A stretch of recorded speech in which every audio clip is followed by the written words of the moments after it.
वंदे पुरुषोत्तमम। आज ठाकुर जी के पास 2 बजे आते हैं, आकर के एक न्यूज़पेपर लेकर के पढ़ते हैं और इस न्यूज़पेपर में एक घटना, जीवंत घटना उस न्यूज़पेपर में निकला जो चारों ओर लोगों को इस संवाद को सुनने के बाद, इस समाचार को पाने के बाद रोंगटे खड़े कर देने वाली। और हम लोगों ने प्रेम की बात अनेकों जगह सुने हैं, लैला मजनू की बात सुने हैं, लेकिन आज ये कैसा प्रेम है, इस कहानी के वास्तव घटना के माध्यम से हम उस प्रेम को समझने का कोशिश करेंगे। एक मालिक वो अपने कुत्ता को लेकर के इधर उधर जहां भी जाते थे, कुत्ते के साथ ही घूमने जाते थे और खास करके जंगल में जब घूमने के लिए जाते थे तब वो कुत्ते को लेकर के ही जाते थे। एक बार वो जंगल को गए और किसी घटनाक्रम में उसके मौत हो गए। मौत होने के बाद अब कुत्ता बेचारे क्या करे, कुत्ता उनके पास से हिल नहीं रहा है, इधर उधर घूमता है और वहीं उनके चारों ओर घूमता रहता है। लेकिन इधर घर में उस व्यक्ति का कोई खबर नहीं और उस कुत्ता का भी कोई खबर नहीं। चारों ओर लोग ढूंढने लगते हैं। ढूंढते ढूंढते उस कुत्ते का खबर मिलता है और खबर मिलने के बाद वो कुत्ता उन सबको लेकर के उस लाश के पास जाकर पहुंचते हैं। पता है ये कितने दिन का ये घटना था? 15 हफ्ते तक, 15 वीक।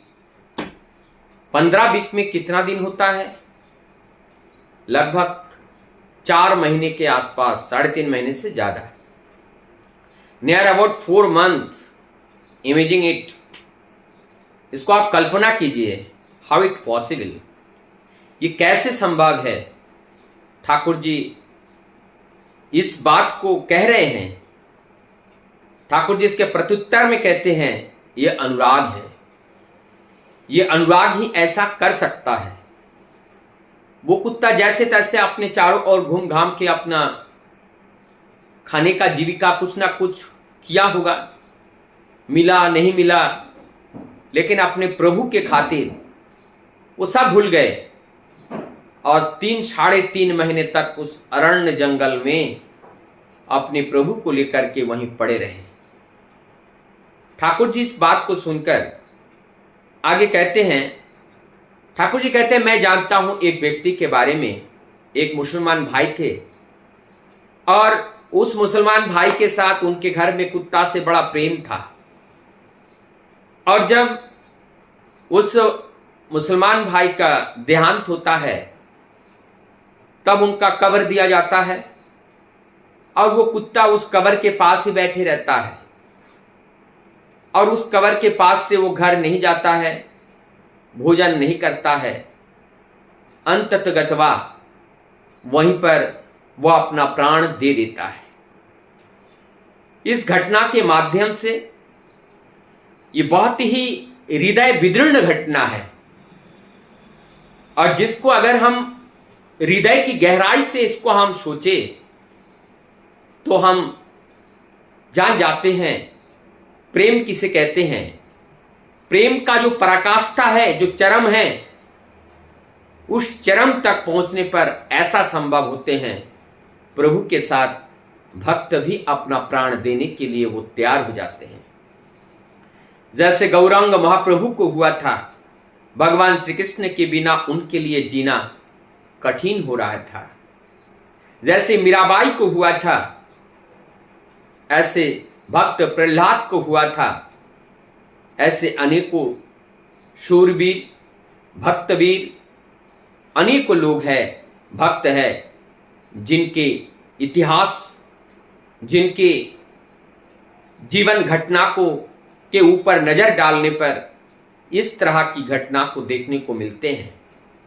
ये कहते हैं भक्ति, ये कहते हैं वास्तव में अनटोटरिंग लव, अनकंडीशनल लव, ये अच्युत भालोबासा, मतलब ये स्पीचलेस लव। इस लव के बारे में बताया नहीं जा सकता है, इस लव को एक्सप्रेस करने की जरूरत नहीं है। क्या ये जो डॉग की बात अभी हुई, इस डॉग ने कहा कि मैं इनको प्यार करता हूं, लेकिन उसकी जो प्यार का इजहार है, जो प्यार का जो एक्शन है, उन्होंने अपने जीवन से क्रियान्वित करके दिखाया। और लोगों ने जिस सिनेरियो को देखा और उससे लोगों के हृदय में एक प्रेम का उदय हुआ, प्रेम का जागरण हुआ, भक्ति का जागरण हुआ, श्रद्धा का जागरण हुआ। एक कुत्ते के आचरण को देख करके यदि हमारे हृदय में इतना प्रेम उथल आता है, तो हम मनुष्य होकर के प्रभु भक्ति में लीन रहकर हमारे हृदय में क्या हम उस भक्ति को उत्पन्न नहीं कर सकते हैं? और उस भक्ति उत्पन्न के साथ साथ हमारे आचार आचरण और व्यवहार से हम दूसरे के हृदय में भी क्या उस प्रेम को जागृत नहीं कर सकते हैं? हमें इस बात को सोचना पड़ेगा। अब हमें एक बात याद आती है हमारे श्री श्री दादा की, हमारे निर्वर्तमान अर्थात जो इससे पहले जो आचार्य थे अशोकदा, परम पूज्य पादु अशोकदा, जिन्हें हम श्री श्री दादा के नाम से जाने जाते हैं। तो दादा जब आचार्य जो जीवदशा में थे, तो उनके श्रीमुख से मैं क्या अनेकों लोगों ने इस बात को श्रवण किए हैं और ये बहुत हृदयस्पर्शी बात है। दादा हर टाइम बोलते थे कि हम प्रभु के लिए क्या करते हैं हम जानते हैं। दरवाजा को बंद करके प्रभु को और देखते हुए हम अपने सीने में हाथ रखकर हमारे अंदर इतना साहस होना चाहिए कि हे ठाकुर, मैं अपने सामर्थ्य का अपलाप नहीं किया, मैं जितना कर सकता हूं उतना करने के लिए निरंतर हमने प्रयास किया। इस तरह की अपने दृढ़ता के साथ प्रभु की ओर देखते हुए कहने का सत्साहस अगर आपने अपने अंदर जन्म दे दिया, तो समझा जाएगा कि आप प्रभु के लिए एक कदम चलने का प्रयास किए हैं। अब हम लोग देवघर धाम जाते हैं। आचार्य दादा नाट मंडप में बैठे रहते हैं, निरंतर भक्तजनों से बातें करते रहते हैं। हजारों लाखों लोगों की जीवन के पारिवारिक समस्याओं के समाधान के लिए आचार्य देव कुछ ना कुछ बोलते रहते हैं। ऐसे ही सिलसिले में उनके श्रीमुख से कई बार हमने सुना कि अजापा अजापा नाम कहते हैं। उस अजापा नाम तक जाने के लिए हम अगर दिन रात 48 घंटे हम अगर नाममय होकर के, प्रभु के नाममय होकर के हम 48 घंटे अगर रहे, तो हमारे अंदर वो अजापा नाम स्टार्ट हो जाता है। तो जब उन्होंने बोले हैं, हमें प्रैक्टिकली करके देखना चाहिए कि इस 48 घंटे अजापा नाम करने के माध्यम, इस नाम को करने से यदि हमारे अंदर उस नाम स्टार्ट हो जाए, तो क्यों ना हम उस अजापा नाम को शुरू करें।